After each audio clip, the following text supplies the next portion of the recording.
ஏன்பா, நீ கேட்டதுக்கும் ப்ரேயர் பண்ணதுக்கும் அதிகமாகவே ஆண்டவர் உனக்கு குடுத்துட்டாரு. அப்புறம் அடுத்தவனுக்கு கிடைச்ச மாரி எனக்கு கிடைக்கலன்னு வருத்தமா இருந்தா, இது நியாயமா? Hi everyone. இன்னைக்கு டே 10. இன்னைக்கான ரீடிங் போர்ஷன் மேத்யூ 19 and 20. இன்னைக்கான ஹைலைட்டட் வாஸ் மேத்யூ 20:14. இங்க ஒரு லேண்ட் ஓனர் ஒரு மனுஷனை வேலைக்கு அமர்த்துறாரு. வேலைக்கு அமர்த்தும் போதே, "இப்ப நான் உனக்கு இவ்வளோ சம்பளம் தரேன்" அப்படின்னு சொல்லி அமர்த்துறாப்புல.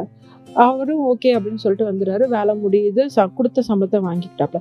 இங்க இவருக்கு என்ன பிரச்சனைனா, எனக்கு ஈக்குவலா எனக்கு பின்னாடி வந்தவனுக்கு நீங்க எப்படி குடுக்கலாம் அப்படின்றது தான் பிரச்சனை.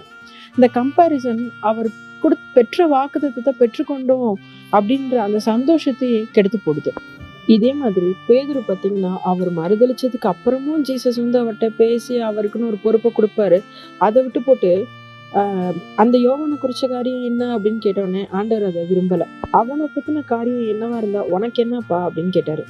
So let us not compare ourselves with others. தேவன் நமக்கு நியமித்த ஓட்டத்துல பொறுமையா ஓடுவோம். அப்பா பிதாவே, எங்கள் அன்புள்ள இயேசுவே, நீர் எங்களுக்கு நியமித்திருக்கிற ஓட்டத்துல நாங்க பொறுமையோடு ஓடவும், எங்களுக்கு நீங்க கொடுத்திருக்கிற வாக்குத்தத்தத்தை பெற்றுக்கொண்டு சந்தோஷமா இருக்கவும் எங்களுக்கு உதவி செய்யுங்க. இயேசு கிறிஸ்துவின் நாமத்தில் ஜெபிக்கிறோம் நல்ல பிதாவே, ஆமென்.